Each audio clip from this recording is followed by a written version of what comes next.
So let's go ahead and get started. We start off the meetings by saying a Pledge of Allegiance. So I do have some flags behind me here, and so we're going to start off.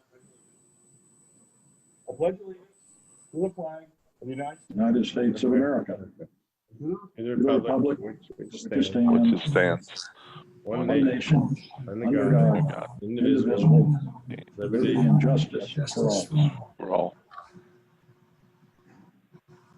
Welcome to the August FCA Atlanta webinar. Today we're going to be talking about cybersecurity maturity model with Tommy Gardner. We've got a couple of housekeeping things to do real quick before we jump into that.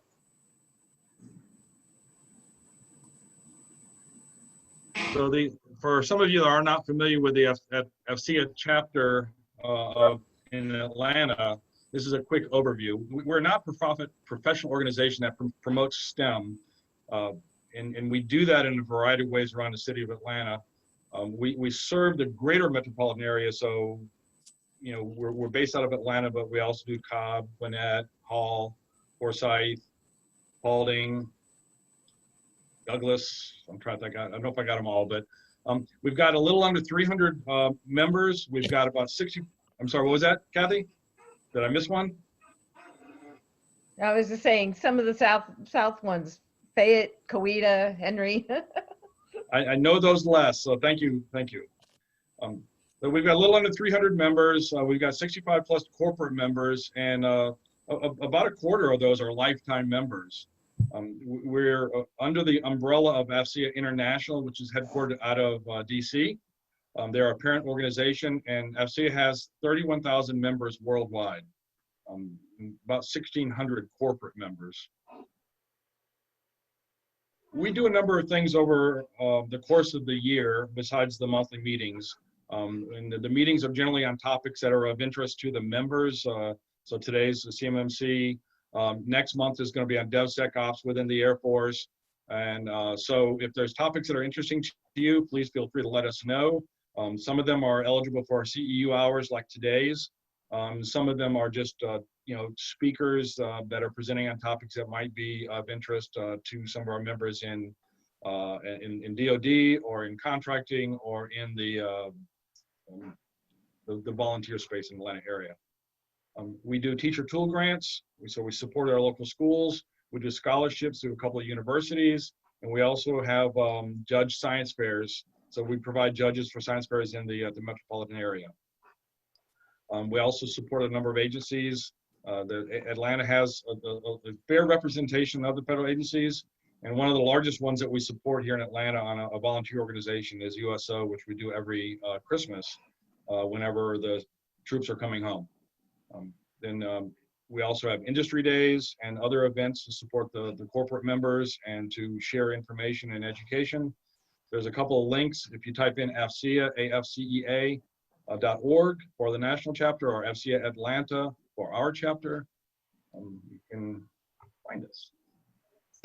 This month, we've got a new corporate member that has joined us. Odix is a malware prevention company that has decided to join the corporate family for FCA, and we'd like to say welcome.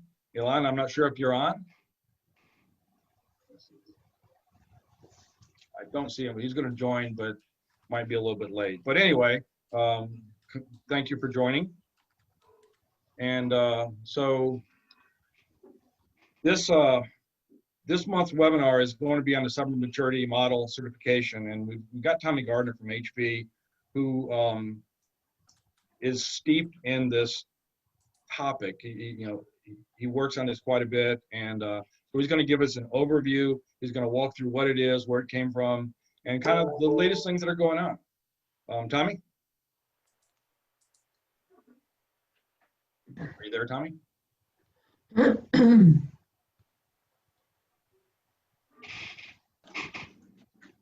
There a minute ago. All right. There you go. Paul? I'm here. Paul, is it it's time for me to start? There you go. Yes, sir. All right. Yeah, I had to sign in on my staff call and tell them I'm not going to be available for the next hour, so they weren't too surprised. But hey, thanks for the invitation. I really appreciate talking to FC. I was just trying to calculate how long I've been a member when you put up how many thousands of members there are and how long it's been going on. I think I signed up in the early 80s, so almost 40 years. So I a submarine officer who got put in the Pentagon back at the, well, I entered the Pentagon a week before Desert Storm started. And that was what, 90, 91, but I'd been there in the DC area working in the acquisition community when I wasn't at sea driving ships back in 1980. So it's near and dear to my heart. I grew up in Chattanooga, Tennessee, so not far from North Georgia, up on Signal Mountain, which is just over, separated from the Tennessee River from the beautiful city of Chattanooga. And get back there as often as I can. My grandmother and grandfather on my mother's side lived in Buckhead, and I spent my summers down there watching Hank Aaron hit balls out of the Turner Field, I think it was. So you got to come see the new stadium. Yeah, I drove by it a few weeks ago. I really wanted to get out and see the game, but for some reason they wouldn't let me in the gates. You know, it's a doggone virus. So today I'm going to give you a little flavor of CMMC. I've been working this for about a year. I'm going to give you some warnings about it, talk about some of the rumors that are going on and try to quell some of the rumors with fact. I'm going to give you a little background of how it started and the power behind it and what is going on there. So, you know, back to baseball, I'm going to give you a little inside baseball. You know, all of this is public knowledge. Everything I say is my opinion. Please don't reflect it on HP. They know sometimes I can get off the reservation and just start talking about what I think and what I feel in my heart. But the bottom line here is that I'm a big supporter of what the DoD is trying to do. And I am working in my position on the DHS Supply Chain Risk Management Task Force to see that this certification is not just for DoD, but it goes government-wide. So I'm happy to take questions anytime during the talk, and I really like it when people disagree with what I think, because it helps me consolidate my thinking, and occasionally I'll change my mind. So if you have a difference of opinion, you know, this is a professional society and forum where it should be openly debated among people and colleagues, and understand the arguments on both sides, and then you're better to make a better decision about what's going on. So what is CMMC? Why do we have it? Cybersecurity Certification Model. If I had to condense it down to the essence of what is going on here, it is primarily about following the NIST 800-171 guidance in cybersecurity. And if you haven't read 800-171, I'd encourage you to do that, so at least you know what's in there. And the requirements of 171 are essentially everything in the level 1 for CMMC. Now they've added a few extra things, but so the few extra things are, you know, this, that, and the other, not a big deal. I think there are only 8 extra requirements that aren't in 171. So what is it? It's an independent third-party assessment. I'm going to refer you to a DoD website that has frequently asked questions about CMMC, and it will explain it in much more detail. To really go through this in depth is a 4-hour lecture. I'm going to try to condense it down to a half hour to allow for questions. So who built CMMC? Well, this is kind of a combination of academics, FFRDCs, or the Federal Research Centers, and industry was brought in as well. So you know, I've got a little background noise I'm going to put out here. So this really was not just out of thin air, and there was collaboration in bringing this together. Carnegie Mellon University is I consider it has been for 40 years that I've been involved with them, the top research institution on software in the country. And John Hopkins is their applied physics lab is just second to none in laboratories that are run by academia. All right, MITRE has been involved. I don't know to what level though, but industry input. The person at DOD behind this is a lady named Katie Arrington, and Katie's out of Charleston, South Carolina. I knew her before she ran for Congress. She was not elected, and as a Republican, she was brought into the administration as an appointee for DOD to work under the Undersecretary of Acquisition, Ms. Lord. Sure. All right, so Katie, very strong personality, and she has been pushing this like there's no tomorrow, and she probably speaks 8 or 9 times a week. You know, every time I turn around, there's an organization that has Katie coming in to talk about this. It is a hot topic, and she is the authority. It's her decisions. And to give you a little bit background on Katie, other than just having a great personality, fun to work with, being very passionate about what she does, is she is an Army spouse. So her husband was a young officer in the Army when they got married, and she followed him around from place to place. When they were in Washington State on assignment, she took a job for the inventor of a small company that made these fold-up chairs that you see at the kids' soccer games or, you know, sporting events. And you see the hinge things that they come together, they fit in a backpack, and you throw it over your shoulder and you put it in your SUV. The guy she worked for invented these things. And they put them out on the market locally, and they sold like hotcakes, and they had to ramp up production. And then they went on the West Coast, and they couldn't make enough to keep up with demand. So they went nationally and recognized there's a market globally.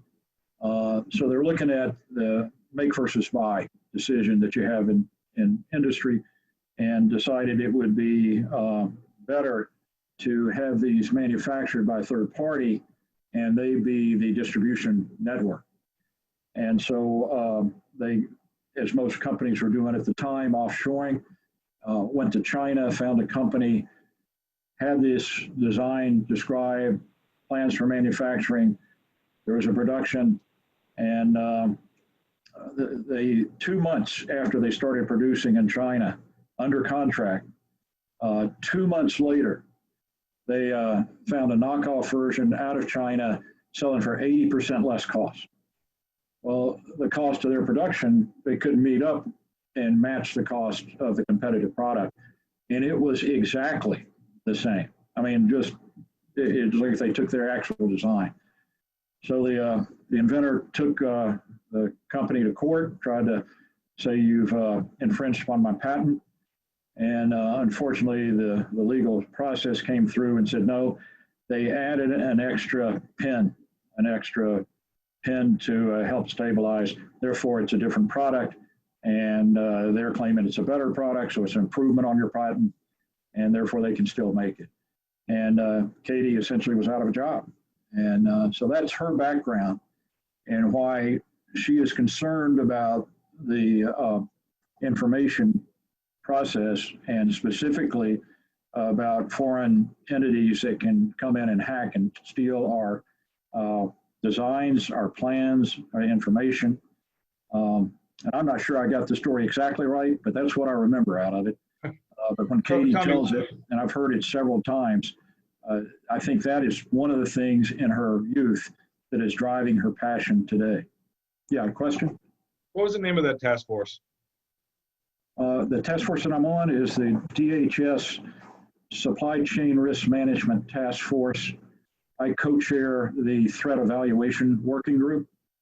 There are 4 different working groups within the task force. The task force has 60 voting members, 20 out of the IT community. I'm one of those 20, 20 out of the communications industry. And the co-chair with me on the threat evaluation is a gentleman, Drew Morin from T-Mobile, and then 20 government. So essentially, industry has 40 votes, government has 20. And the 20 government people are from all facets of government. There's a DOD rep, there's a DHS rep, almost any facet. In fact, one of the guys on my working group is for the Nuclear Regulatory Commission. And be happy to come back and talk about supply chain and risk management involved and what we've been doing the last 2 years with that group as well.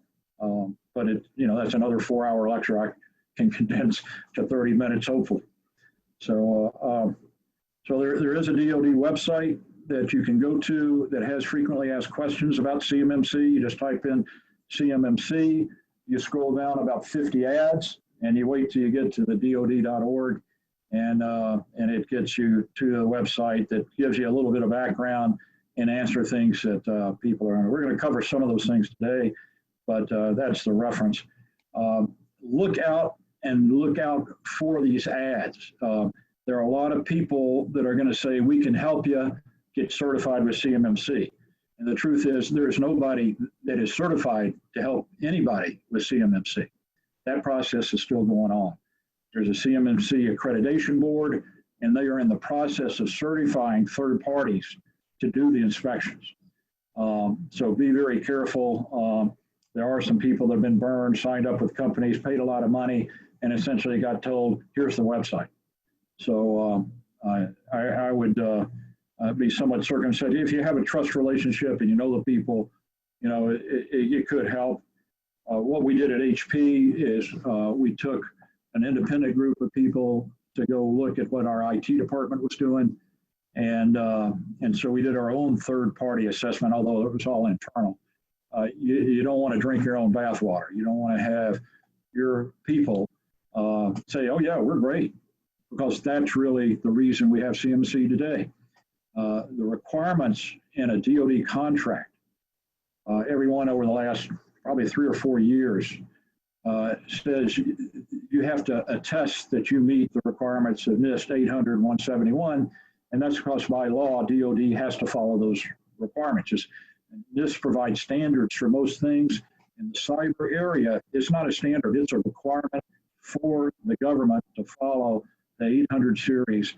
It is a law, and they don't have an option. So they put that in their contract to cover the agency to say, no, our contracts say that the contractors are doing this, so they have to attest and tell us they're doing it. So when you think about that, and Katie is really good at pointing this out, when the Congress says, what are you doing? You're causing all this extra money and this waste, and we already have 171 and they're following it. And her point is, yes, you're right. If they're following it, the inspection is no sweat. They'll all pass. The trouble is there are a lot of people that say they're following it that either don't understand it, they think they're following it and they're not, or they realize we won't get a contract if we don't say we're following it. So let's say we're following it and try to follow it as best we can. And so she said self-attestation does not work. It's not working now, and we need to do something about it if we're going to improve the security of our data and our plans and our designs, so that people like the Chinese aren't going to make a joint strike fighter that looks just like our joint strike fighter down to the last millimeter. Let's protect our national security by having third party validate if you are doing 171 correctly or not. The difference between 171 and CMMC is there are 5 layers of CMMC. Level 1 is probably almost companies will be 80%, maybe 90% will be level 1 certified. Level 3 is something who's involved in IT or in a high risk area or a classified program will probably need a level 3 certification. And there's additional requirements on top of 171 that really are just saying how we've institutionalized our cyber protections within a company. Level 5 is the highest level. I don't know where they will go with that, but my feeling is if you're dealing with nuclear weapons or you're dealing with special categories of classification, the SPCAT in communication or in the higher classified special programs, that may require a level 5 cybersecurity CMMC certification. When we did our internal look, our feedback to Katie was, hey, look, we're confident we're at level 4, just because that's good practice in industry. And we want to do that whether there's a CMC or not. We think we're level 5, but it depends on how you interpret the following 8 standards in level 5. And we did that based on version 1 that came out in January 2020. And so Katie appreciated the fact that, hey, here's some things, we're not sure how they're going to inspect it or what they mean when they say this. We think we're compliant with the intent, but it all depends on the inspectors. And so she's come back, and there'll be another version that comes out after the current process is over that helps define that. It helps define the ones that weren't clear so that, you know, we're all working from the same spreadsheet. Where do they stand right now? Right now, they're in the middle of doing an initial certification. Lockheed Martin was selected to be the guinea pig. Actually, they volunteered. HP volunteered too, but we don't make as many things for DoD as Lockheed Martin does. And Lockheed was selected. It is where the certification board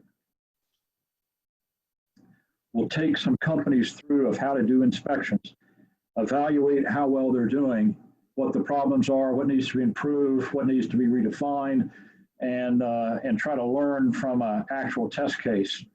They were going to give Lockheed, assuming they pass the certification, a 6-month certification under this trial process, and then they would have to recertify 6 months from now. And so there's a rumor going out that the certification is only good for 6 months. And the fact is that is only for Lockheed, only for the test case, only for the certification board to get their act together. That once Lockheed recertifies or anybody recertifies, it'll be a 3-year certification. They talked about 5 years, and it may last 5 years. It depends on, can they stand up enough certifying agencies for this 600,000 potential companies that want to be certified. I think they will. I think there's money to be made, and people like making money. So we'll see if how many companies do that. But so there's kind of a backup plan that if 3 years, we can't get to everybody in 3 years, we may just extend it to 5, but they want to keep it to 3. And so the rumor that it's a 6-month certification is not right. You're not going to have to recertify 6 months. Now, the question comes that, well, what if I have an incident? What if I find out that some country is in my network and stolen all my plans and reviewed all my processes, and I have to report that as required by contract and by law, and I report it, does that mean I'm no longer certified? And the answer is not necessarily. It means you may have a reassessment done earlier than your 3-year period. And so they're a little vague on that intentionally because it depends on the circumstances. And I'm sure if you really have that type of damage done, you're going to get plenty of help and attention anyway. And the recertification probably the last of your worries. But that's the intent. Is let's kind of shore up. You expect what you inspect.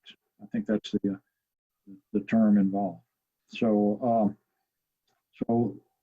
there's a big issue on small business. Hey, small business just trying to make payroll every week. They're very innovative people. They're very helpful to our overall defense industrial base, to our society. They're all the special categories of small business.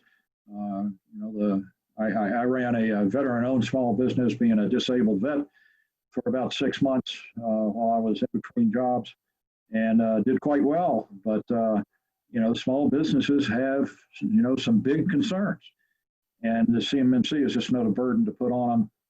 Is the case that they're telling their representatives up on the Hill, and Katie's argument is, well, wait a minute, they have, by law that you created, they have to be compliant with 800-171 anyway.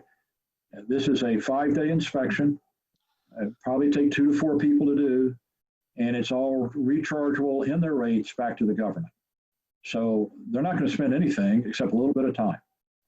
And so far, that seems to be playing okay on the Hill. So, Tommy? yeah. So there was a question about the roles that Lockheed was given. Are you familiar with that? Yeah, a little bit. No, no, I don't know the complete assessment, but I've heard Katie talking about it, so I'll refer that. Let me finish up on the small business concerns sorry. first. No, it's a great question. I saw it coming in. I was going to get to it next. So the small business are worried about what to do. And I've asked Katie, I said, hey, some of these, they just don't have the talent. They don't have the people. They were created to do a specific thing. Maybe it's to mow the lawns on the base or to do the cooking or something that is not technical at all. And yet you're requiring them to get a level 1 certification to have a contract with DOD. And she goes, well, first, if they don't want to do it, that's fine. They don't have to work for DOD. Tell them to go work somewhere else. It's a choice. And even the guy who mows the lawn, I went and talked to one of these companies. And I said, well, hey, do you know where the base commander lives? Oh, of course. Yeah, that's in our contract. We have to go do his facility first. And says, well, don't you think that's a risk to somebody who might attack the base? Well, yeah. So I think that's a bit of a stretch. I'm not sure I'd make the cooks and the lawnmowers certify, but according to Katie, they've got to have at least a level 1. And since they're required to have the certification of 800, 171, that they're supposed to be doing it anyway. So that's it. So back to the test case at Lockheed. You're asking, what is the title? Is that the, I'm sorry, I kind of lost track of what the intent of the question. As I was familiar with some of the roles, I just wondered what it was they were awarded, what the title was. Were they given first implementation of a Oh yeah, PAO level?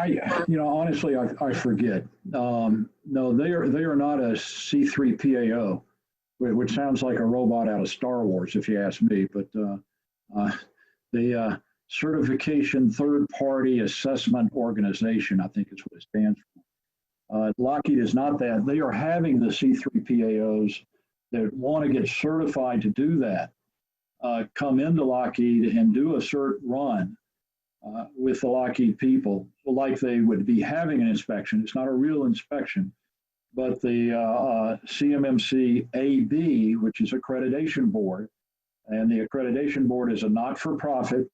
It was set up for CMMC. They submitted an unsolicited proposal to bring some people in that were experts in this field and create an independent board that would run the certification organization. And that just takes the load of management and it gives a slight bit of independence from DOD and puts it into this nonprofit to organize and run. So they have a sole source contract based on their unsolicited proposal, and part of their responsibilities in court of contract is to go train the C3 PAOs and say, you're good to go start certifications.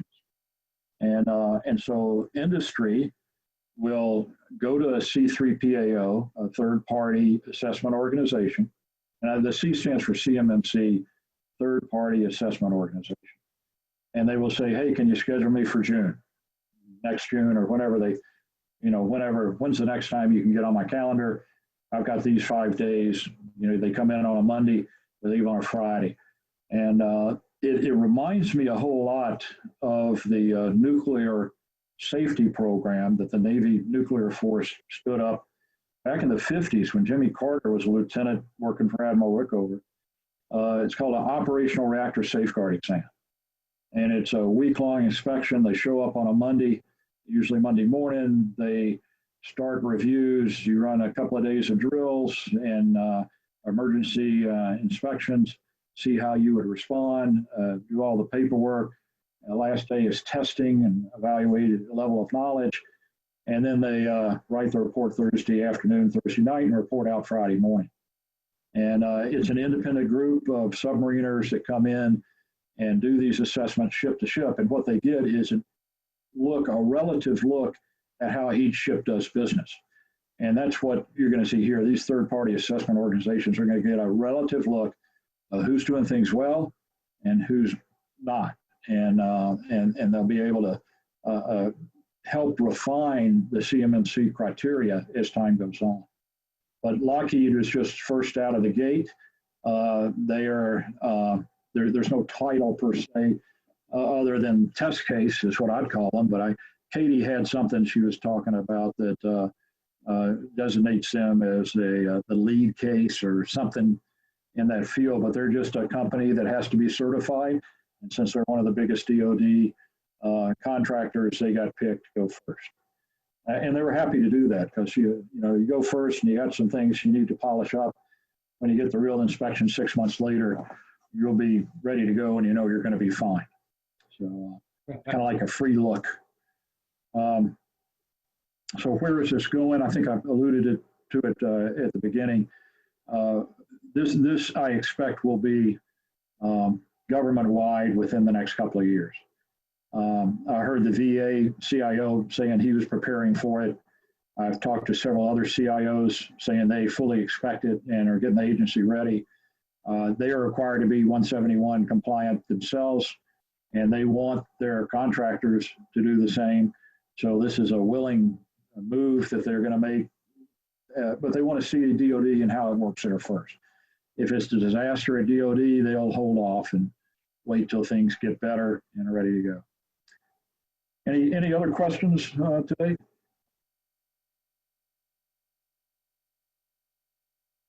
All right, got a couple other things I'll touch on. One is QE. Anybody heard of the term QE? CUI? Yeah. It is controlled unclassified information. There's several subsets of QE. There is nuclear material that used to be unclassified, but it was protected by the Atomic Energy Act of 1954, is information that's considered QE. Most of you know what FOUO is, and FOUO, let's see, what does that stand for? Unclassified, gee, I can't even think of it right now. But FOUO is a form of controlled unclassified information. Yes, and for it's just official use saying that only.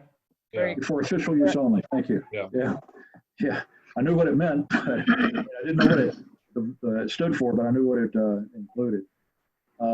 So it's not confidential, but it is, keep it within the security boundaries. So that's two examples.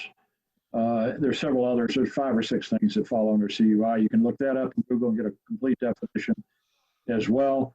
But the design is, how do we protect the QE with the unclassified networks with certifications that they're following, 800, 171. Most of you are familiar with the NIST standards. If not, if you're not in the business, it can be boring to read, but there's the risk management framework, which you should have some background in. The 171 is more oriented towards data security. There's 161, supply chain. There's the one we work very closely with is the resiliency standard of 800, 193. And so I would think that. One last thing that I'm going to mention is the question has come up, and you'll see it on the frequently asked question list, about does everybody have to be certified as CMMC? And the answer is, if you produce a COTS product, and that's all you do, is you make a product for commercial purposes that DoD wants to buy, you don't have to get certified. So I could argue that HP makes compute printers, 3D printers, and they're all used in a commercial purpose, and therefore we're not required to be certified. But if you do a service for DoD, and we do services of fixing things and print as a service and the like, then you are required to be certified. So the answer is, if you're doing a COTS product, you may not need to be certified, but you might want to anyway. We don't have an accounting system that would be able to reimburse costs for the work we do. We're going to stand one up, I'm pretty sure, but even so, having a third party come inspect you to tell you what you don't know or confirm what you think you know, that's a pretty good deal. So, all right. This is Jason. I wanted to ask a question about some of the smaller independent contracting consultants. I've got several in my Bunker Labs group, military entrepreneurs like myself, that might be doing contract work potentially for a government entity around IT or some aspects of logistics management and any of that. Can you tell us a little bit about the time cost involved for those individuals who will need to be certified to provide that service? That's a good question. I'm glad you brought that up. Because, what about consultants? One-man shows, or even, a team of consultants, a 10 or 20 Like person me. company. Yeah, do they have to be certified? Because they're just giving advice. They're not running an IT network. And I think that's going to have to be figured out. I think the answer, if you ask Katie, was absolutely, but it would be a tailored inspection. And the question also comes up about, well, what if I've already gotten certified for FedRAMP or for FITARA or some other government third-party certification?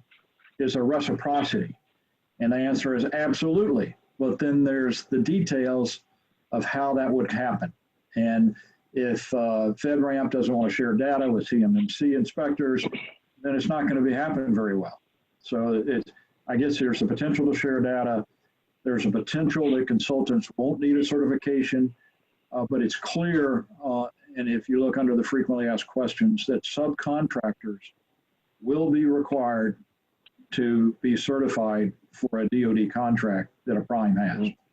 So the prime, if they can't find a subcontractor who has a CMMC cert, they've got to keep looking or get a waiver, and waivers are not supposed to be easy to get. And if they have a choice between 3 contractors to be their subs and one of them is certified, the other 2 not, then the choice is easy. They have to pick the certified. That actually came up on another CMMC thing the other day, where somebody was asking, do all subs have to be certified? And the guy that was giving the lecture said, well, you need to know the classes of data you're being exposed to. And that they were talking about that. And the gist of the conversation was that primes don't like answering those questions. They just want you to be certified so they don't have to deal with that. Exactly. So I did hear Katie answer a question. I'm bidding on a level 3 CMMC cert contract, or the contract RFP. It says you have to be CMMC level 3. Does that mean my subs all have to be level 3 too? And her answer was not necessarily. That she envisions that the prime would have to be level 3, but the subs, depending on what they're doing, could be level 1, and that would be okay. So certification is necessary. The level of certification is not necessarily the level required by the prime, if that makes sense. And that made sense to me. Again, the devil's in the details, and implementation, once this gets into rolling on, we'll see by case law what works and what doesn't work. Katie, I was going to update you on her. She was a political appointee when she came in. And the rumor that I got confirmed yesterday was that she has burrowed in, is the term used in the Pentagon, is that she is now a civil servant, an SES, and not a political appointee anymore. And so if the administration changes in January, she will still be there as a public civil servant. So a lot of people thought if they could kick the can long enough, this would never happen because Katie potentially could be gone. She's not going anywhere.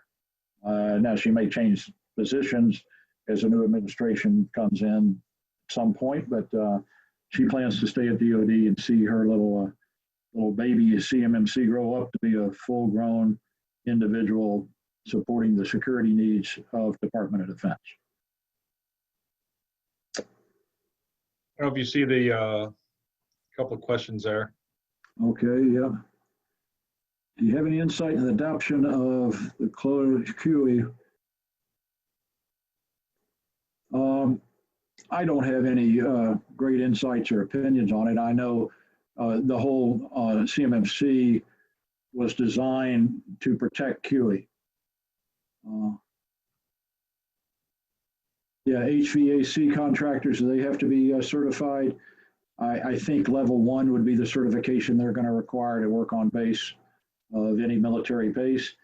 And Katie was asked that question, so I'm pretty confident with her around that's going to be the case. And her example was Target, that Target was brought to their knees and all the data taken on their customers because of a HVAC contractor that was faulty cybersecurity protections. So, I think that was the last one. okay, good, good. Well, somebody said something about HR personnel management. Jason? Yeah, what's yeah, yeah, yes, you. Just asking what level would any service contractors of that in that industry need? I think most industries going to require a level 1 certification, and personnel management. I can make arguments that that's kind of a superfluous, but I'm telling you, Katie is hard over. If you've got a contract with DoD, she wants you to be certified unless you're doing a COTS product. I haven't heard her come up with any other exceptions. And she will argue, I mean, I'm putting words in her mouth, but she would argue that, hey, look, they have insights in the personal information of the people who are doing very sensitive work for DoD, even if it's just cutting the lawns or cooking the food. And somebody that's a bad actor or advanced persistent threat would use that information to get into that person's system and then do attacks into the network from there and do acceleration or advancement of privileges.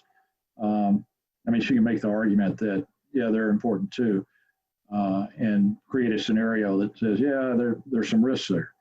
The NIST framework of risk management says you gotta pick your risks. You can't fund everything. You can't do everything. So pick the ones that are most damaging and try to focus on those. And that's called the risk management framework. It's the probability of something happening versus the consequences if it did. And that sets up your standard risk mitigation chart that DoD has used for years. So I think it's a pretty low risk for an HR person. But what you're finding is cybersecurity is going hand in hand with privacy. And at HP, we've put our experts in what we call affinity groups, where people that do like work get together every couple of weeks just to trade notes. And our affinity group for cyber, which a couple of thousand people, were put together affinity group for privacy, which a couple of hundred people. And they are meeting together because the privacy concerns are very similar to the cybersecurity concerns, for what that's worth.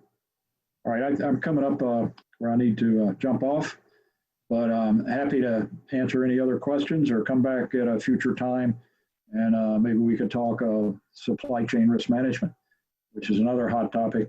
The third thing I'll offer is quantum information. We're engaged in a very exciting program with DOE, with a small business that has created the key parts of the quantum internet. I took it up to Chicago at the University of Chicago. DOE was just incredibly impressed and happy with the test. And, who's going to build the next generation internet? DOE does not want China to be the one that controls the next generation internet, and that's going to be the quantum internet. And so I've been spending a lot of time trying to help the small business scale what they know into something that you may see on your desktops here in the next couple of years. So we can talk about that sometime. Yeah. Well, appreciate that. Any last questions or anything? All right. I enjoyed it. Thanks very much, sir. Yeah, happy to be asked and glad to meet you folks, and good luck taking care of North Georgia, my favorite place. Thanks, I'll see Tommy. you soon. All right, bye. Thanks. Okay, so this monthly meeting was sponsored by Pocket Media, and so I'm going to make Josh You are going to be the host there, Josh. Let me turn on my mic. Yeah. Hey, everybody. I'm Josh Ovett from Mobile Pocket Office, and we are a member, not just a sponsor. I haven't been at many meetings, so I am now making an opportunity, making that, showing my face. We appreciate that. Along with Larry, I'm actually very active in the NDIA, Georgia. I am the VP of Communications there, so that's not an excuse. I just we're here now. So I saw the meeting. Larry mentioned, "Hey, you know, are you going to go to this one?" I said, "Yes." So thank you for having me and allowing me to present today. So in a nutshell, we do sales and marketing automation using business process engineering, using the same engineering techniques as you would in lean manufacturing. We apply that to sales and marketing, and it's pretty effective globally in many of the companies that we worked with.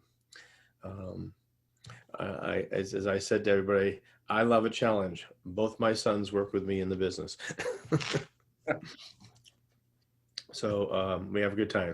So today what I wanted to do is I'm not here to pitch you anything, okay? I'll tell you about what we do, but I figured I'd give you some value.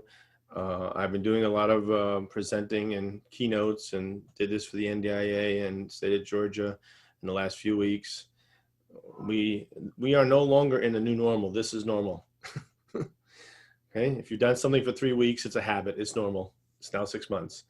So one of the things that I'm going to share with you is, I don't know how many of you here today own a business. I'm sure there's a good bit, and some people work for a company or work for a government entity. So today is all about how you present yourself on the internet, this new thing, okay? Most of you know about backgrounds. This is a virtual background, all right? But I'll show you some other ways of being able to communicate. So I'm going to open my little presentation-y thing and share my screen, and I'll run through it. I'll start my timer so that I stay on track. So let me host disabled attendee screen sharing. Paul, you may need to allow me to share my screen.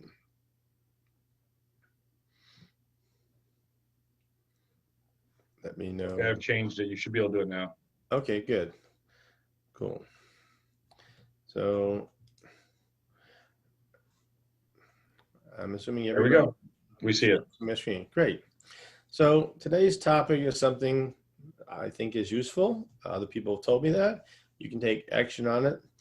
And it's basically talking about the new paradigm, shoe leather to digital.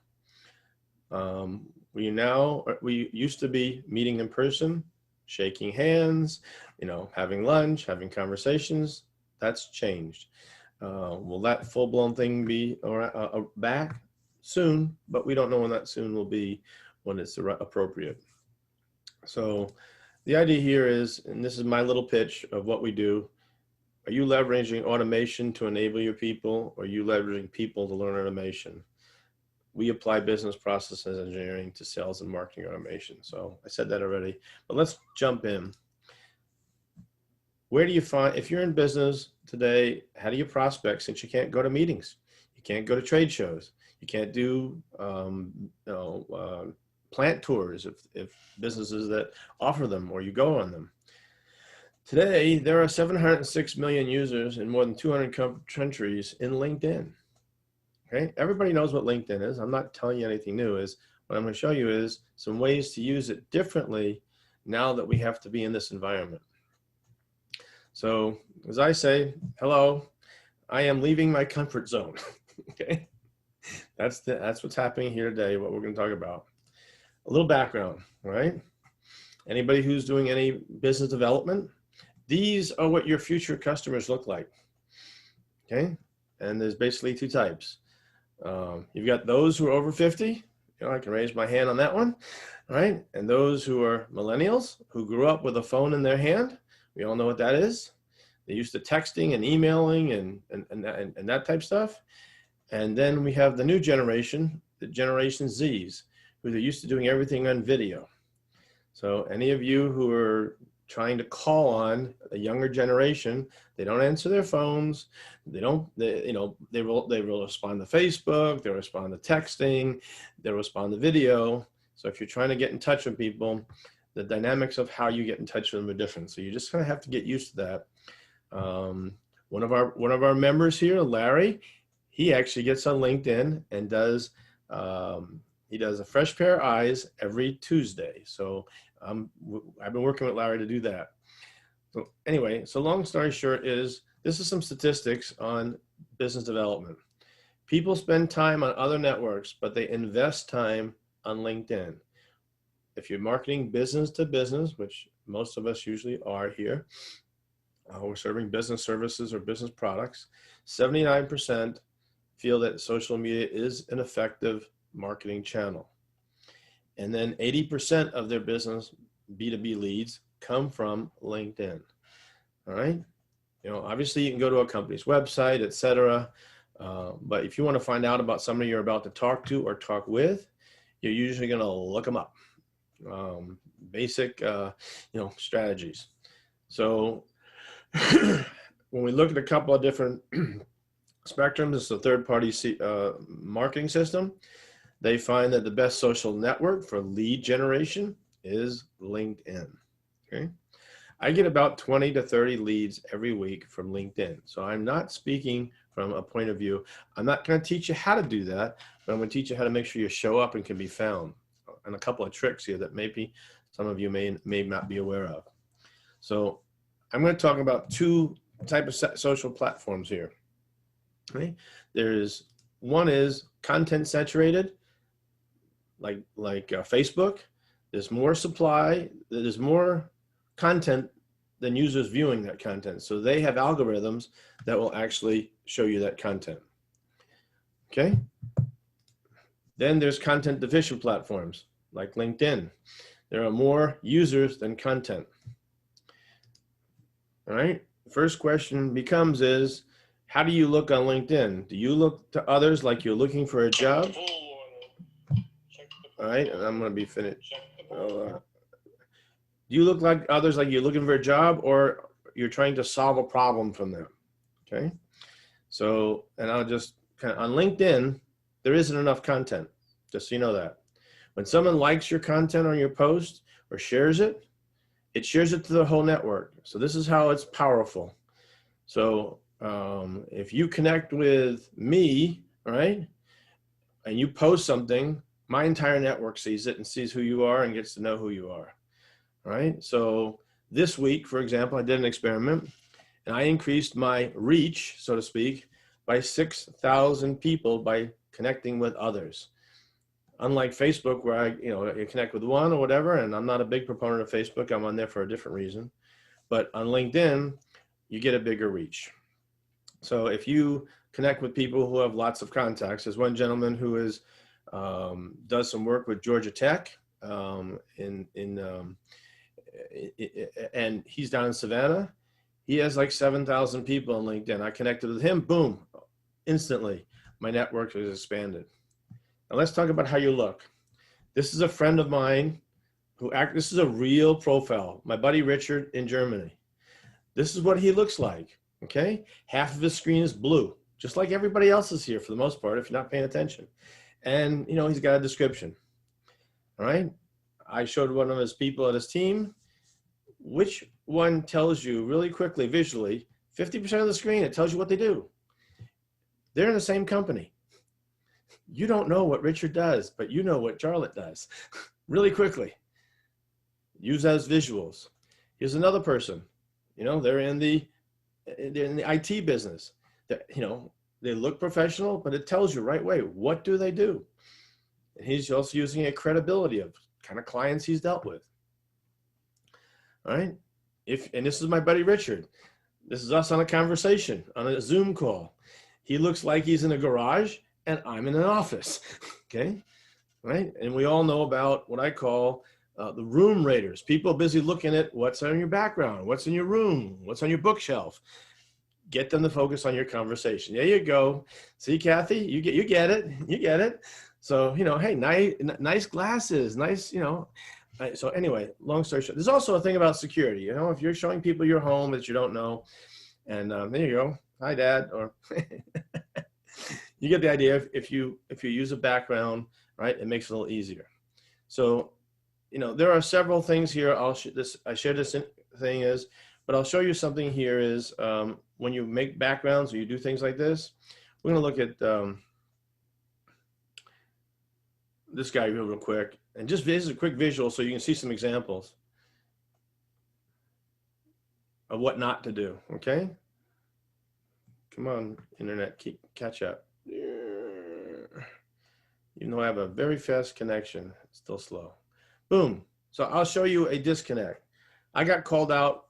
One of the I was doing an executive thing, and we use this guy as an example. I said, "Oh, look at that. Looks pretty, nice thing." And somebody pointed out, says, "Look at Thomas. Look at the screen. He's an older dude. This is a stock photo." We're still not looking. We're still not seeing the screen there, Josh. Oh, we sorry. still see the links and examples. I'm Well, we sorry. see the examples, not the actual site. Yep. Let me just change this. Sorry. Let me just change this screen. I'll just share my desktop here so you can see it. Sorry about that. Thank you for noticing that. Okay. Of course. You see it now? Yes. Okay. Here's an example. Here's Thomas. Does the screen picture resonate? Thomas, that's not you. You're not talking to young people. That's somebody else talking to young people. So we know we use a stock picture. By the way, I told Thomas he should change that 2 weeks ago. No change. So I was very open in that. I'll show you somebody else. We know we looked at CMMC today. This is somebody who actually does CMMC and stuff like that. But you'll be able to tell really quick what they do. Okay. Boom. Cyber leadership and strategy solutions. Okay. It's a big, half of your LinkedIn profile is a giant space to advertise and promote what you do. Do you look like you're looking for a job? And that's okay if you are. Or do you look like you're providing a service and a solution? So there's a whole bunch of things. I'm going to pull up one document here and I'm going to show you, and I'll be happy to, because I know my time is up. But I'm going to show you this little document, and then anybody who connects with me, I'll show you how, all right? I'll send you this document. So this is a document that goes over, all right, everything that you need to know about what's on your profile. It's 10 pages long, and I go through what your profile should look like, and then I'll just kind of scroll down here. What's wrong with things, and then every single section of your profile, what you should do with it. Okay, so I know this is a new territory for most people. Most people on LinkedIn these days, it's a resume, a place for your resume. That's the way it's been. And we have to look at this as a new tool for doing business. That's really it. And you need to know how to configure your tool to do business. So if you're selling something or you're asking people to do business with you, it's not your resume anymore. It's your capability statement. Does that make sense? All right. And you also have this big place to do advertising. And right now, most people have the default blue screen. So that's my 2 cents. So we don't sell teaching you LinkedIn. LinkedIn is where you start to do business. Once you start accumulating leads and follow up, that's what we're all about. So if you go to LinkedIn, look up Josh Ovett, okay? Connect with me, just say, ask me for what's on your profile. I will send you that document, okay? So that you have it and you can start working and improving your position in this digital world, because we can't do this anymore. I can't come out. I mean, I can give you a virtual hug, but that's as far as I can go. Questions, thoughts, comments? Oh, you're right. A lot of people, I'm active on LinkedIn, and a lot of people I connect with are still, pretty basic. So I just say is, if we're doing business on LinkedIn, and we're doing business and LinkedIn becomes your new billboard, it's your choice to make it look good. Unless, of course, you're looking for a new job. So somebody asked if you coach or do you do uploads? The answer is yes, we do coaching. We have some different programs. I'll give you an example. Larry Woods, right? Larry Woods and I, there's actually a couple of different programs we have, and I'll explain them, and I'll be happy to give you more information. We have a shoe leather to digital, it's called Flywheel, we call it actually. And that actually gets you suited up for digital business. You have to be able to take money, look right, be able to do proposals online, and be able to get people to easily make an appointment with you on your calendar, 24/7. That way you show up and you're ready for a meeting. So that's a suiting up for getting to be digital. And then we also deal with doing some coaching on how to actually do things on LinkedIn. All right, get your profile set up, get your looking right. I actually did Larry, one of our members. Yeah, I'll just show you. Larry is suited up for digital. Okay. And when you look at Larry, I'm sure some of you know Larry. He's branded. Okay. You know what he does. And when you go to his about section, it's not a resume. What do I do? Who do I help? What can I help with? Okay. How I'm different and where you've seen me. So it's a very different aspect of setting up your LinkedIn. You can write whatever you want in here. I can write that I'm the best friend of Mickey Mouse. But It's good that you're shouting out to another member of AFCEA. We'll have Yeah. to let Larry know he's getting good airtime here. there you go. So Are any of the things that you're talking about, do they require a premium subscription on LinkedIn, or do the basic stuff apply? this is all free. Everything I teach in this suit up, for the most part, is free. Okay? Because you got to do these things. Now, if you want advanced features and stuff like that, sure. If you want to, if you do a lot of searching on LinkedIn, at some point in time, they're going to say, looks like you're searching a lot. You need to get a next level membership. But if LinkedIn becomes your source of prospects, it's worth getting it. Does that make sense? But being able to post and do stuff is pretty simple. When you see posts from me, all right, I'll go to mine. You'll notice my profile. You can't miss my posts because I have a big old sunny shine, right? I stick out in a thread like a sore thumb, but it's pretty. You can't miss it, right? So, there are little tricks and things that you can do so that people can notice you, they get their attention. You don't got but a few seconds to have somebody's attention these days. It's very different that way. So, Larry's done it. We're doing it with some other corporations, teaching them how to do this. Even if you're the support staff, how do you help? What do you provide to your customers? How do you help? So any other questions? I'll stop here. I think that's good. It's good. Anything else? I haven't seen any come up in the chat. Okay, I see one from Andrea in the chat. So I will reach out to you, Andrea. Thank you. Okay. Well, thank you very much, Josh. I appreciate that.